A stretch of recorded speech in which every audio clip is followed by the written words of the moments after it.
Absolutely. Good morning. So it's great to be here on a Sunday morning.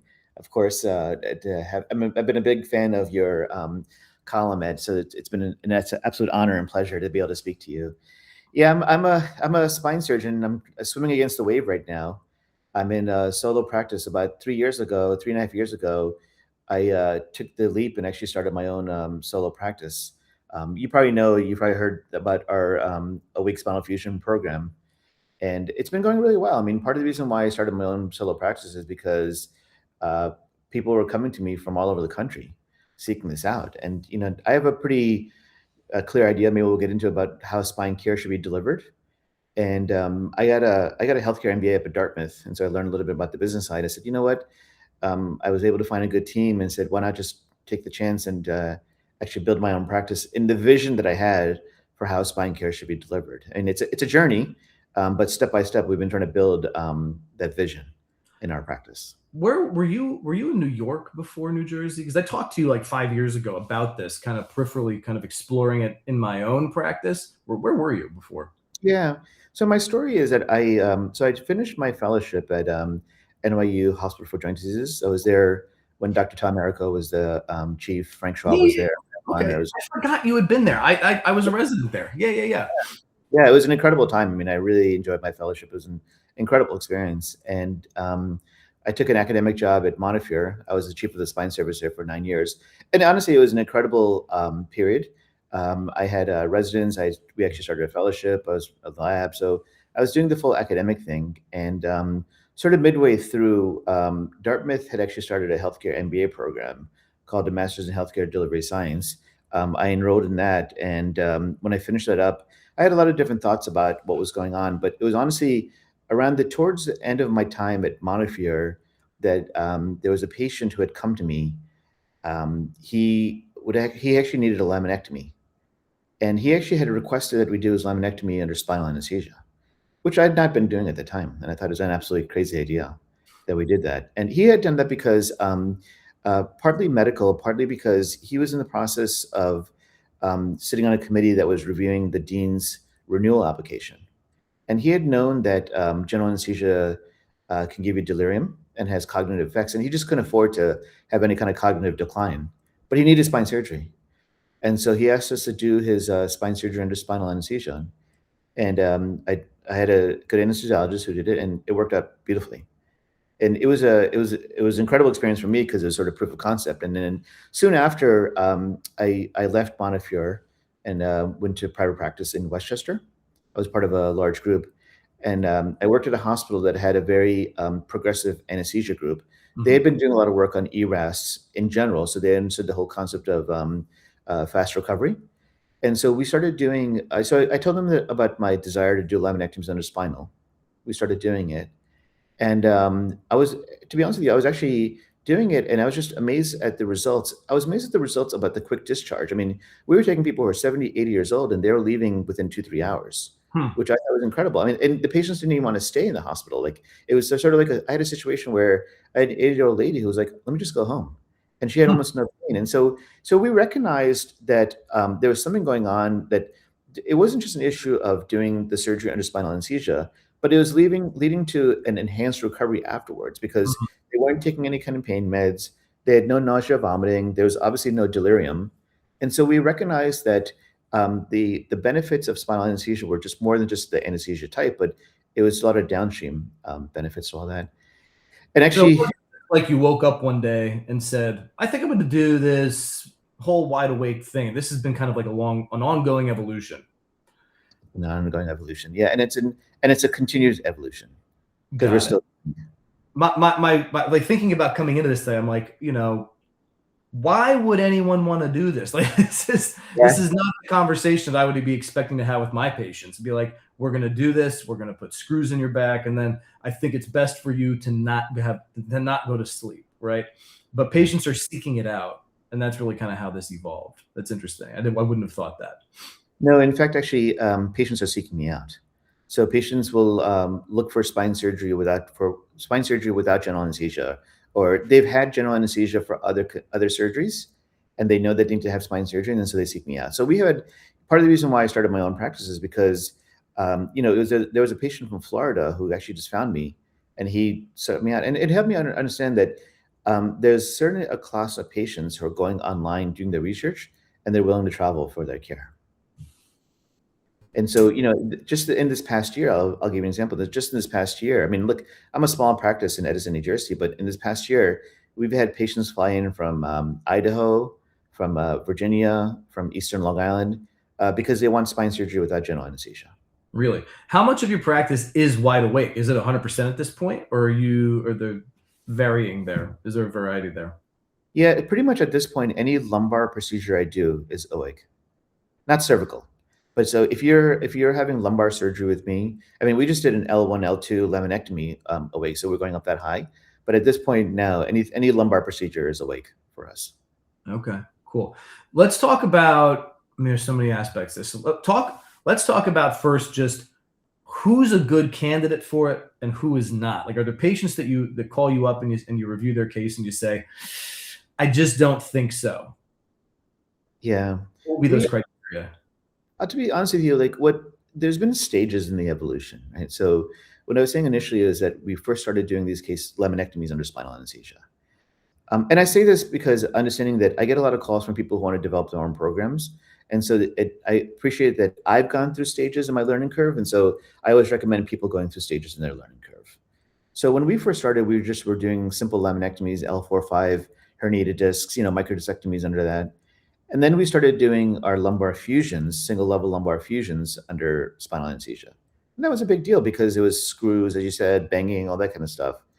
And then we got to 2-level fusions too under spinal anesthesia. So it's been for us a learning curve that we started with just simple laminectomies, revision laminectomies, single level lumbar fusions, 2-level lumbar fusions.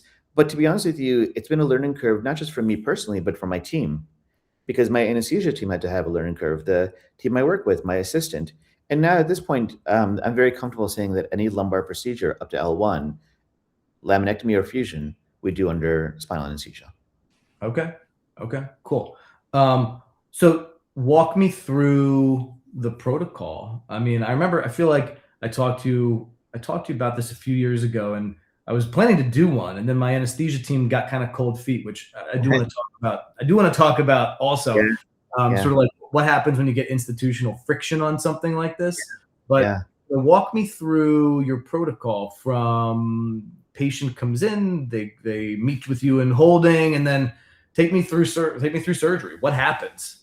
Yeah, let me take you one step back because let me just get to the highlights now. So at this point now, if a patient comes to me for a single level lumbar fusion, it's an hour and a half surgery.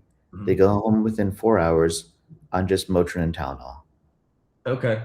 That's where we're at right now. That's so we're doing, and I'm saying that to you because I'm going to detail for you my protocol to understand that it's not just about the anesthesia type. So a single level, just the other day, we just did a lady with an L4-5 spondy.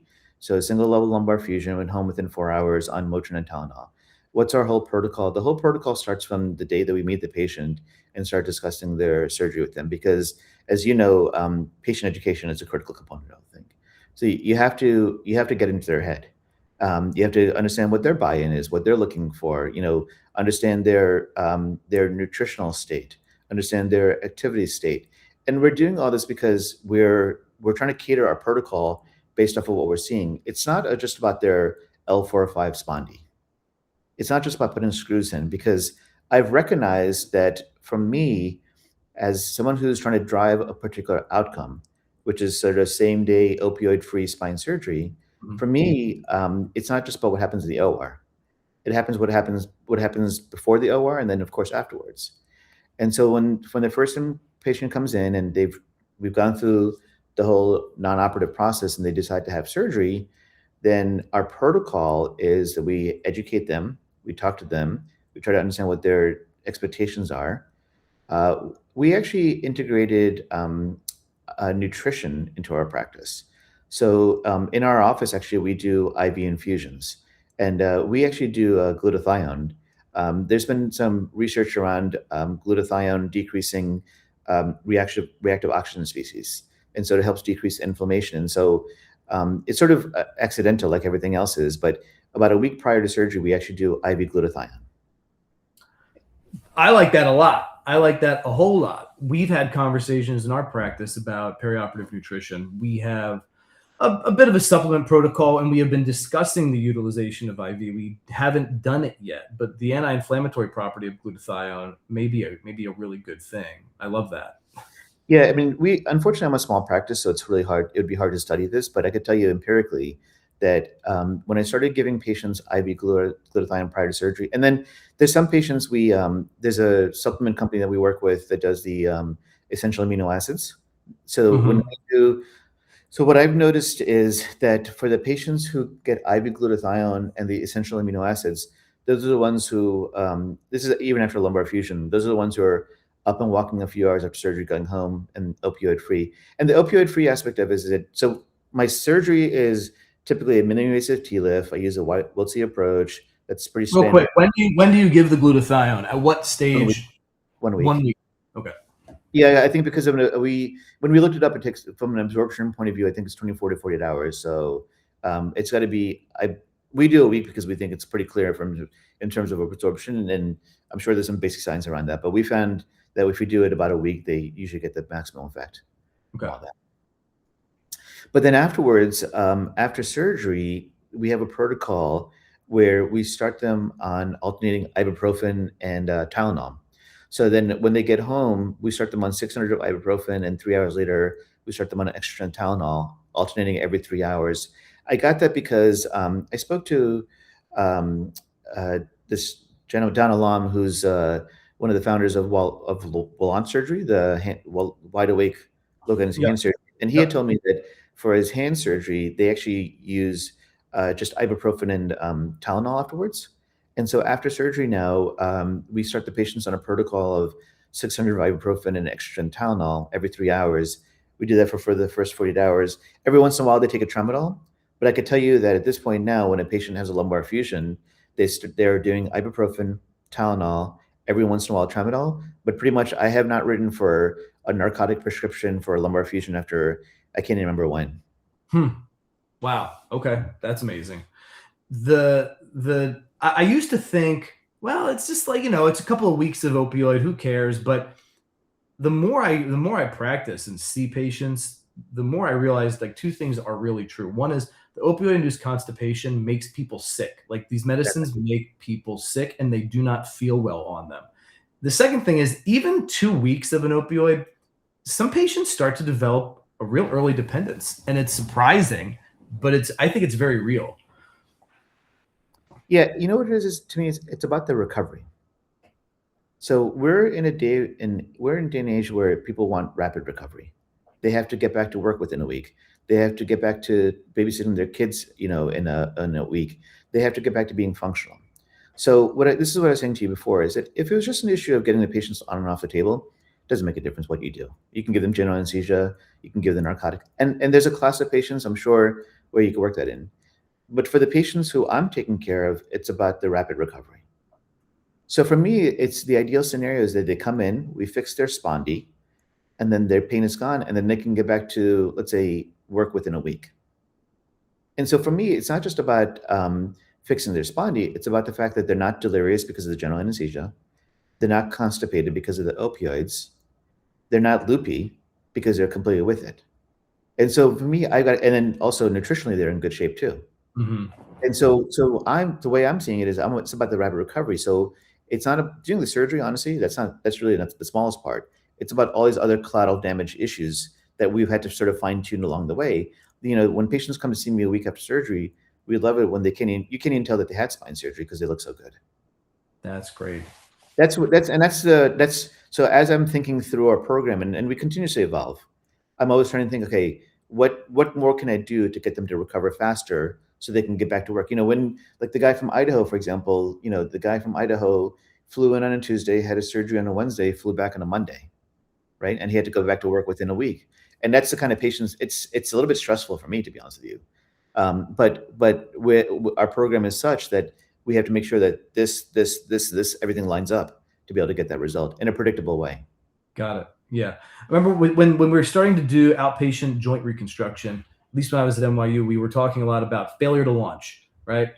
Who's not going to end up being able to go home that day? Have you identified any risk factors for patients who may not be able to get home, or who you think, if they're flying back to Idaho, they might not get on that airplane, or they might not hit their own recovery goal? Yeah, it's a great question. So when I first started doing minimally invasive lumbar fusions, this was in the Bronx now. So when I was at Montefiore. So in the Bronx was challenging because there's a lot of patients with social issues. Mm-hmm. And so, and of course, medical issues. So we published this as well, but we started looking at different factors about what kept patients within the hospital, kept them 24 hours, 48 hours later. And we weighted all the different factors, like, was it a medical issue? Was it their age? Those smoking, that kind of thing. And the number one issue that kept patients in the hospital were social issues. Mm-hmm. Did they have someone at home to take care of them? And that to me was impact. And then it wasn't like, when you're looking at the different weights of the factors, and that it wasn't like, it was subtle. It was like a significant difference, that a social impact. So you're having someone take care of you at home had such a big impact that now actually, like, if someone lives by themselves, we just keep them overnight. It's Yeah. not worth it. And it's so these patients who are flying in, we spend a lot of time and say, okay, it's who's going to take care of you afterwards, this, and this. And if you can't, then you can't. You have to stay for more than 5 days, for example, or 10 days. And so social issues are the one that actually drive length of stay more than the medical issues. I believe that. So you're using spinal anesthesia? Are you using ESP blocks? Yeah, the ESP block was a big game changer. We do a TLIP block. I mean, there's TLIP and ESP, subtle in terms of anatomy, but I do my own TLIP block with ultrasound, and a little bit of a learning curve, but honestly, it's really not that hard. I think it's been a game changer. We were using Exparel for a while, but then it came off formulary, so we use a combination of Lido and Marcaine, which has been going great. I think it's a combination of the spinal anesthesia prevents them from feeling pain. You give them the block, and then before they start feeling pain, we have them on this ibuprofen Tylenol protocol. Mm-hmm. Okay. And so you're anticipating that. Mm-hmm. How much? What is the patient's experience when they're on the table? I mean, are they wearing headphones? Are they getting some kind of sedation? Like, how awake really are they? Like, could you talk to them the whole time? Yeah, it's a great question, and it's something that I ask them all the time. First of all, they're usually not awake because they're sedated. So we've been actually working right now. Right now, we're at the stage where we're actually trying to work on our sedation protocol. So it's a combination of either using propofol or Precedex. So we've been using two. We've been using Versed. So we asked the patients, how awake do you want to be? Some of them want a good sleep, like a colonoscopy.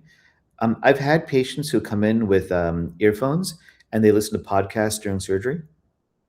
My colleague Kingsley down at the Mayo in Florida, they do a really good job of giving them headphones and listening to music, and they've been trying to work on just different protocols around what kind of music to listen to. One thing that we're trying to work on, actually, and it's going to be a little while before I get there, is probably the next evolution is there's a company that I work with that while the patients are having wide awake hand surgery, they're wearing virtual reality glasses. Mm. And we try to actually see if we can give patients virtual reality glasses during surgery. But the problem is when you're prone, you're in the head holder. So the mechanics of the whole thing, so it has to be redesigned. But there's a lot of good literature out there about how in the wide awake hand surgery world, they give them virtual reality glasses and the patients feel less pain afterwards. Huh.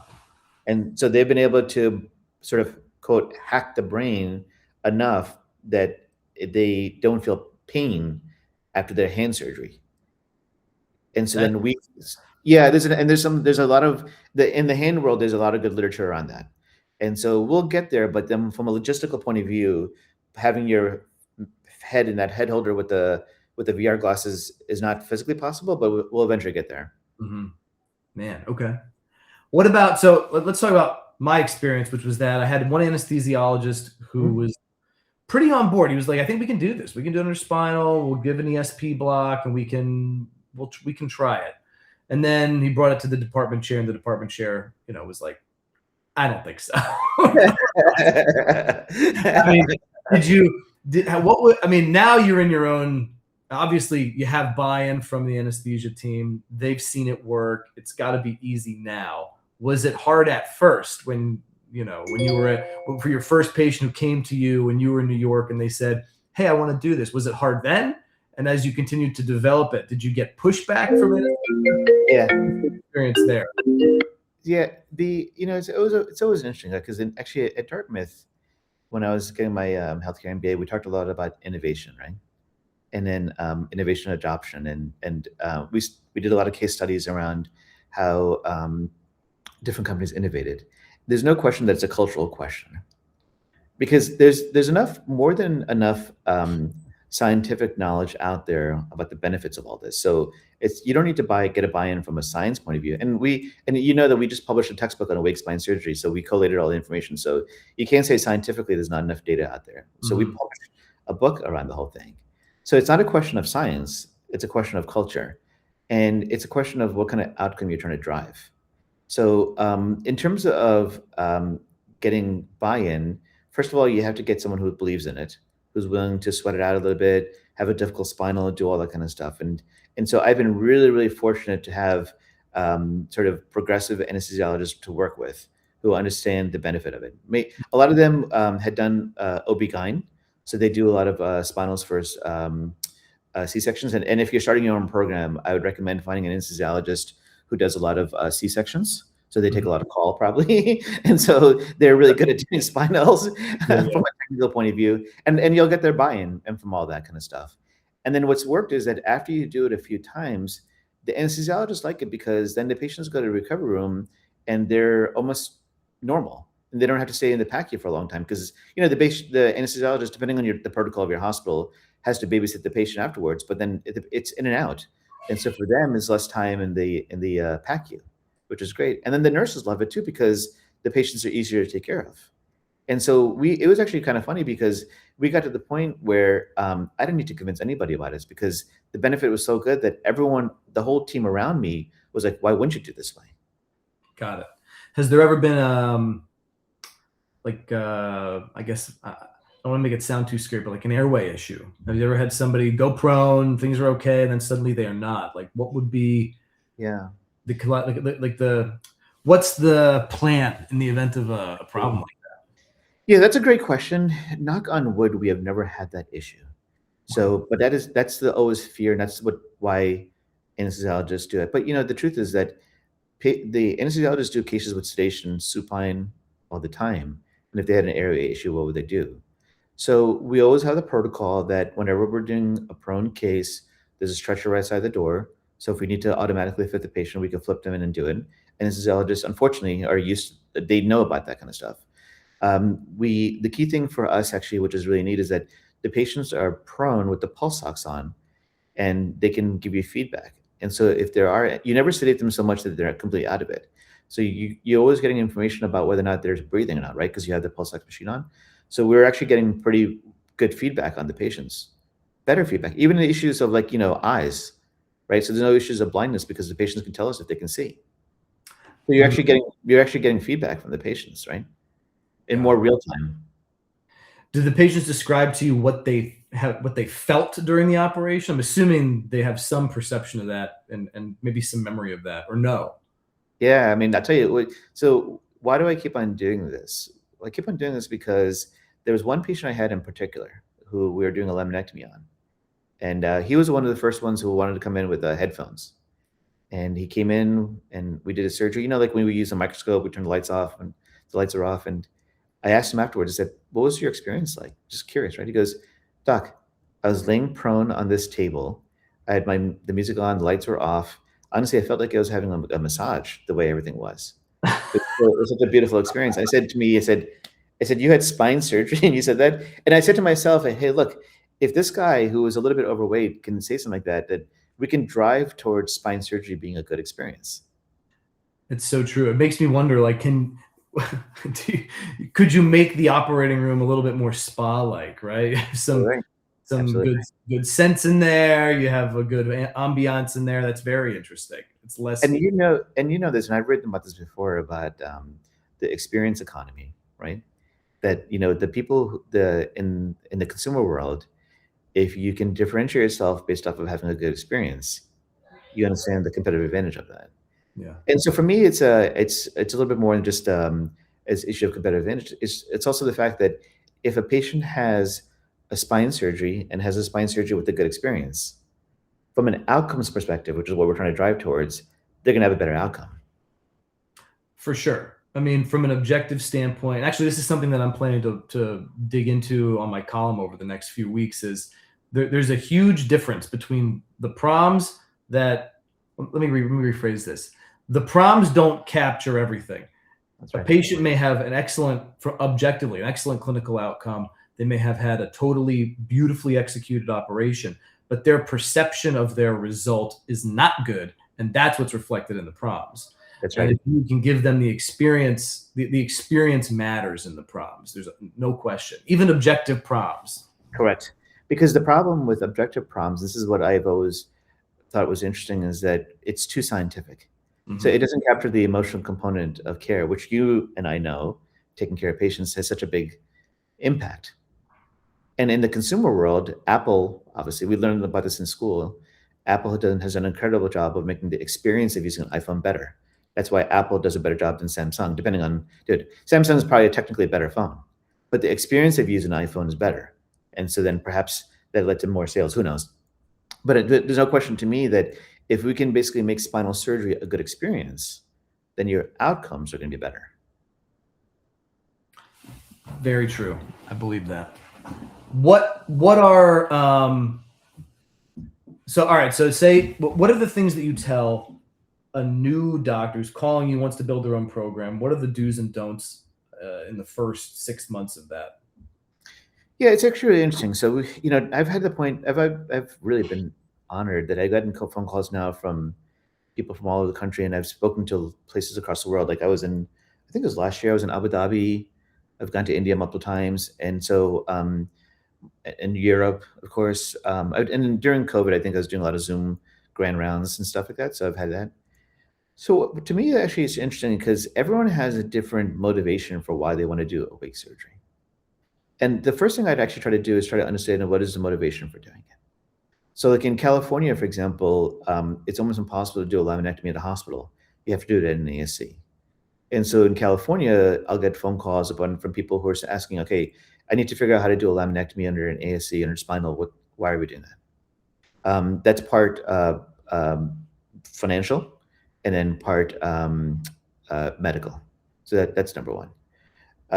Some people are doing it because from just a pure medical point of view, they have a population which is elderly. And so they want to do it because they want to avoid the collateral damage of general anesthesia. Mm-hmm. So then they call me because of that reason.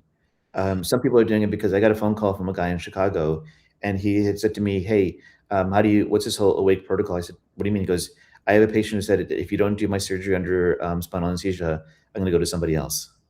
So there really is demand. That's fascinating. There really is a patient demand. There's patients who are basically, well, look, I mean, people flew from Idaho to come to me. Yeah. So I think that there are many motivations. There's a demand side motivation. There's a supply side motivation. There's a medical side. There's a financial side. So it really depends on what your goal is, and understand that, as you can see, that I always say this: it's not just about the spinal anesthesia; it's about the whole protocol. So for me, it's about the outcome, which is that basically getting patients on and off the table, getting them back to work within, let's say, a week or two. That's the outcome that I'm trying to drive in a safe way, not in a sloppy way, in a safe way. And so I remember you and I remember when they first started doing outpatient total hips and outpatient total knees, it was great that they're doing that, but a lot of these patients were on narcotics afterwards. Mm-hmm. They weren't functional, so it's great. It's one thing to get the patients on and off the table. I mean, you and I can do that easily nowadays, right? But it's about, bundles and teams and stuff. It's about basically looking at the patients over that 90-day period too. And so you can't just think about getting them the day of the OR. You got to think about the issues afterwards. Now, we're getting to the point where we're going to be financially accountable for that as well, which is tougher. But to me, it's like, okay, great. I mean, that sucks, but it's about getting the patients on and off the table and getting to be functional as soon as possible. Mm-hmm. Well, I mean, if things are as good as the data that you're publishing seems to say, this is probably a win-win for surgeons and payers, right? I mean, you're probably saving readmissions. You're probably saving on the perioperative package for what you're doing. The cost is probably very, very appropriate relative to general anesthesia where there's complications, readmissions for delirium, etc. That's right. That's right. Yeah, and it's going to be hard to measure all this, to be honest with you, because as you know, and I'm sure you've done some cost-effective studies. Each hospital has different costs, and so that yes, You'll make the point that patients are going home the same day. Well, the truth is that I think the length of stay is so low now. So how do you really compare apples to apples and all this kind of stuff? Right. What I'd love to see is that when the patients are getting back to work, the savings you get that way. That's very interesting. So your average return to work time, I mean, I'm sure it depends on the nature of their job, but what would you say it is? That's a good question. That's probably the one metric which has been really hard for me to measure. I'll be honest with you, because we tell patients anywhere from 2 to 6 weeks, but that's such a hard variable to measure. Yeah. But that would be if I had this infrastructure to do all that, I would love to figure that out. Okay.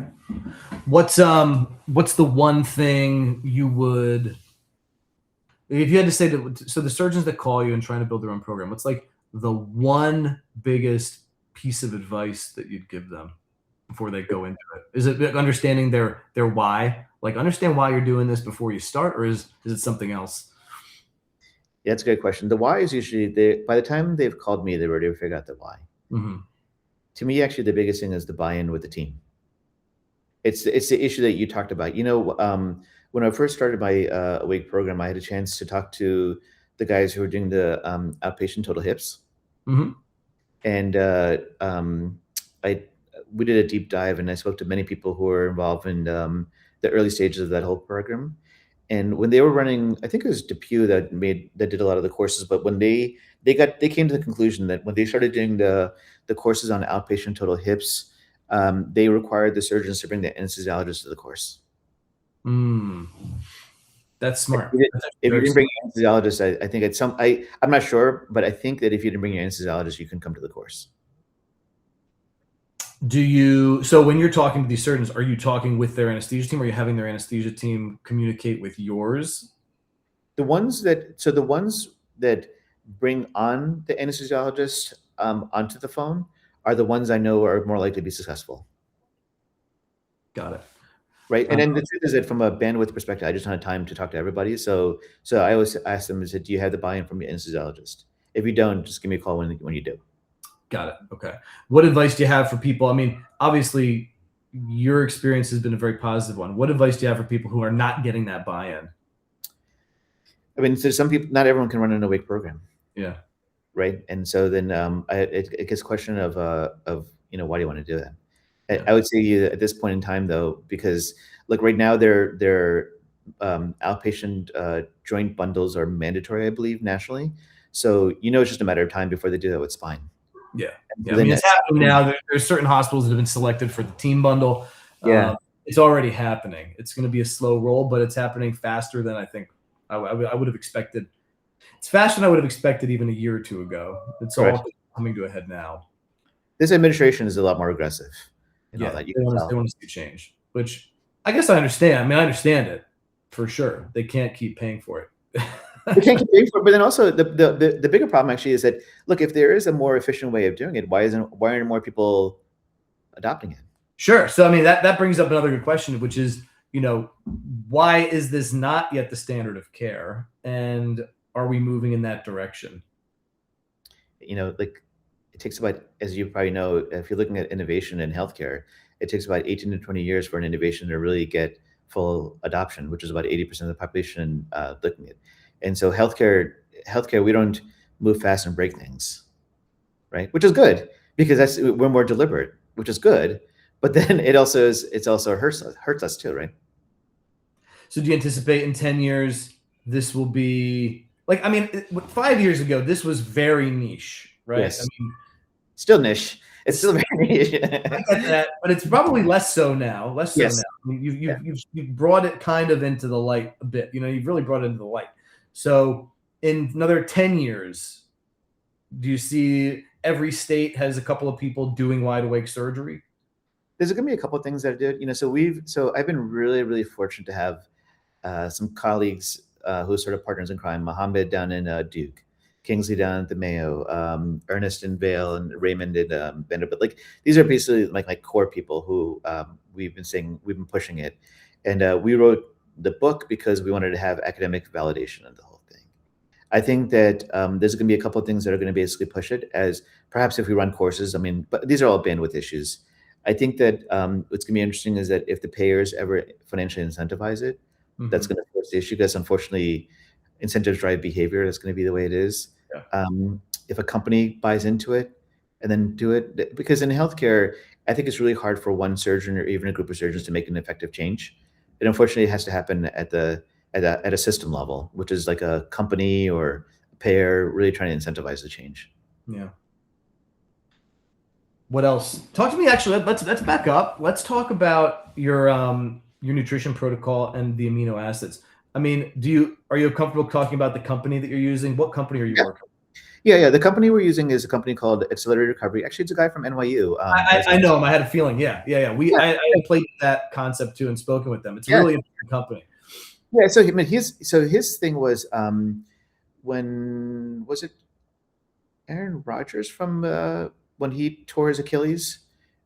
He went out to California for his surgery, and I believed he used Reza's formulation. But look, I mean, even Pat Mahomes. I mean, look at his recovery right now, right? I mean, and athletes are even Tatum from the Celtics. Like, look how fast they're all coming back. So for them, a rapid recovery. There's huge economic implications of their rapid recovery. Mm-hmm. So Reza is really the one who's helped me understand this. That basically, uh, your nutrition is such a critical part of the recovery. And what he says actually, which is really interesting to me, was this: he goes, "Look, surgery. You have to think about it as sort of like running a marathon. You wouldn't go into a marathon with not only physical training but also nutritional training. Mm-hmm. And so then, if you're trying to achieve a good outcome afterwards, you should be nutritionally optimized as well if you want a good outcome afterwards. I mean, in the total knee world, my understanding is that the patients who take essential amino acids prior to surgery, if you measure the circumference of their thigh, so you're looking at the quads, if you measure the circumference of their thigh, both before and after, there's definitely a measurable difference, and that measurable difference leads to, uh, I guess, better walking or ambulation. I mean, I'm not a total joint surgeon, so I don't know the data as well as I should, but my understanding is that these patients mobilize quicker because their quadriceps are strong. Yep. I found one study only that looked at basically the paraspinals, and then if they had essential amino acids, did the volume change? I think it's a really hard thing to really study and stuff like that. But I could tell you that, look, just from a pure physical athletic perspective, if you're eating well, you play sports better, right? So if you're going to eat well prior to surgery, intuitively it makes sense that you'll do well after surgery. Mm-hmm. And I think the corollary that we're seeing in the literature now in spine is really that of sarcopenia, right? There's plenty Yes, of studies now over the last 5 years that say sarcopenia makes you have more pain, makes your function less, gives you diminished function, and increases your risk of complication, that's right. PJK, hardware failure, etc. So if you're coming in and you can see that paraspinal atrophy, it's already a bad start. But you've seen patients who've had prior surgery, they're coming in for revision, where they've had their first operation, they've got fatty atrophy, That's 100%. right. That's right. So We know that from orthopedics, right? Like in the shoulder world, and actually it's interesting because now when I look at people's MRI, it was not just an issue of their spondy, but I'm also looking at their paraspinals, and I'm looking at that, and I'm getting a sense, and what I'm trying to figure out actually is are there any labs that I can draw? Like, I'm trying to draw ESR and CRP now in these patients, and trying to really understand what's their inflammatory state, because I definitely think from the work that I'm doing with glutathione, I definitely think that reducing inflammation leads to better healing. I just can't in my head yet figure out what marker to look at. I'm just asking them questions like, "What's your diet like? I mean, is it a more Mediterranean diet? Is it that?" And and honestly, it's been a learning curve for me because I've this is sort of new to me. But intuitively, I'm getting a sense in my head that those patients who are nutritionally optimized perhaps are the ones who are recovering faster after surgery. got it. So it's a major piece of your sort of rapid Trying return to. Yeah, I function. think so. Like, if you look at it from my perspective, it was, the evolution of was first the issue of anesthesia. So going from general to spinal. Then we added in the blocks, the TLO blocks.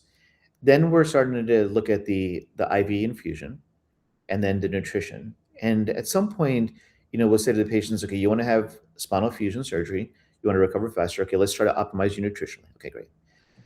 My practice manager is an athletic trainer, and so she has a good, and she's a strength and conditioning coach, and so she has been really good in looking at their biomechanics because like their piriformance may be off, their leg length discrepancy is off, and those things, of course, lead to things. And these are finer points, no Sure. question. I mean, I'm saying that you don't, but these are finer points. But if you can optimize these things both before and after, it leads to better outcomes.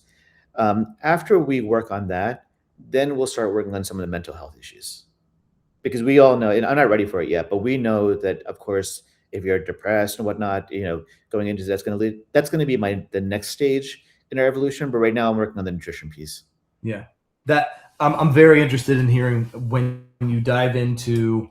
Oh, my screen just turned off. I'm very interested in hearing when you dive into the depression, the comorbid psychological problems. That to me is such an untapped world of challenge for the spine surgeon because it influences everything. So It dovetails pain processing so deeply that it's like such a huge challenge. yeah. So then I'll tell you why I've been really interested. Why it won't be that hard of a challenge for us. So the virtual reality world is very fascinating, right? So the company is called Wavr, WAVR, Wide Awake Virtual Reality. So I actually went to South by Southwest and gave a talk to them at one of the panels, and I've had a chance to really speak to the hand guys who are doing all this kind of stuff. And there's no question that virtual reality with immersion, so meaning that you're completely immersed in not just watching the movie, but also hearing. So if you think about it, you have your five senses, right? And the more you're immersed in those senses, the more you're sort of quote hacking your brain.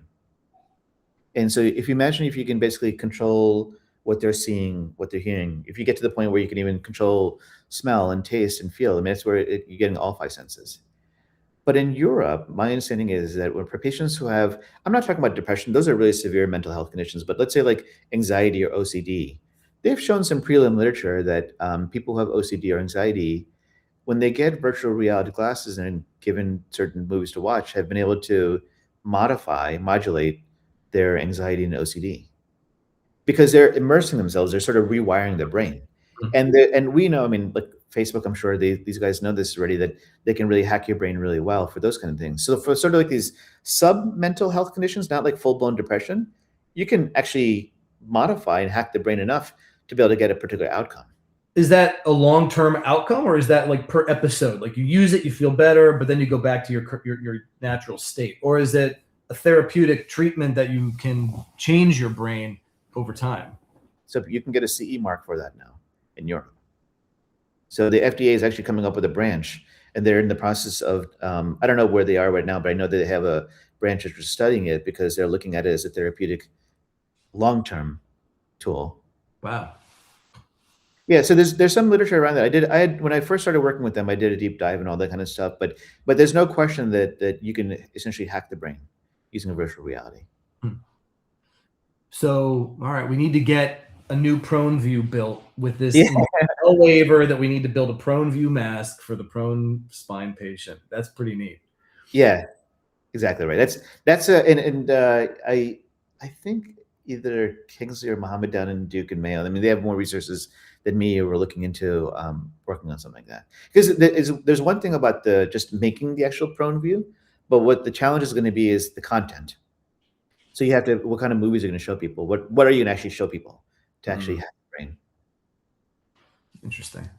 All right, well, let's wrap this up. I mean, it's been a good 45 minutes. I really do appreciate you taking the time. This has been fascinating and has given me a lot of food for thought for my own future work. Hopefully more columns can come out about all this kind of things. No, I think that there will be. I took a couple of notes here. What would you leave the community with? The spine surgery community, the industry that supports us, the hospitals that we're working in. What would you leave us with? I think there's a couple of things, a couple of messages. We all go through an evolution as spine surgery. I've been doing spine surgery now for 20 plus years. And, before it was just an issue. I actually when I was in the Montefiore, I had a significant practice on spinal oncology. So it was about taking the tumor out. those are pretty intense surgeries, right? So then it was about just getting the patients on and off the table, getting the tumor out. And I think in this day and age, as you evolve, it's not just about getting the patients on and off the table, getting the patients in and out of the hospital, right? As I continue to evolve, it's about looking at it from a longer term perspective.